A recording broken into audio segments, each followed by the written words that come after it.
শঙ্কাকে সত্যি প্রমাণ করে লস অ্যাঞ্জেলেস উপকূলে ফিরে এলো সান্তা অ্যানা ঝড়ো হাওয়া। ঘন্টায় ১৬০ কিলোমিটার গতির শক্তিশালী এই বাতাসে স্যান দিয়েগো কাউন্টিতে ছড়িয়ে পড়েছে দাবানল। দমকল বাহিনীর তথ্য বলছে, লিলাক অঞ্চলে দাবানল গ্রাস করেছে ৮৫ একর এলাকা।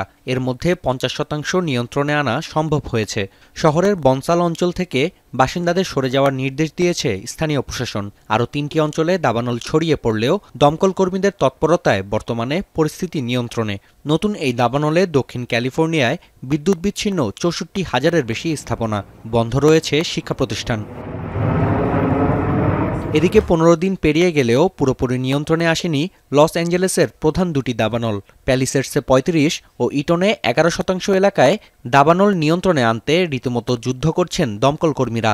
অতি শুষ্ক ঝোড়ো হাওয়ার কারণে শিগগিরই দাবানল নিভছে না বলে শঙ্কা বিশেষজ্ঞদের। জারি রয়েছে রেড ফ্ল্যাগ ওয়ার্নিং ও দূষিত বায়ুর সতর্কতা। এদিকে দাবানল মোকাবেলায় বেশ কিছু পরিকল্পনা নিয়েছেন নবনিযুক্ত মার্কিন প্রেসিডেন্ট ডোনাল্ড ট্রাম্প। দায়িত্ব গ্রহণের দ্বিতীয় দিনে মার্কিন প্রেসিডেন্ট জানান, দাবানল নিয়ন্ত্রণের জন্য বর্তমান পানি সংকট বাইডেন প্রশাসনের তৈরি। সংকট নিরসনে শিগগিরই নির্বাহী আদেশ জারির ঘোষণা দেন নয়া মার্কিন প্রেসিডেন্ট।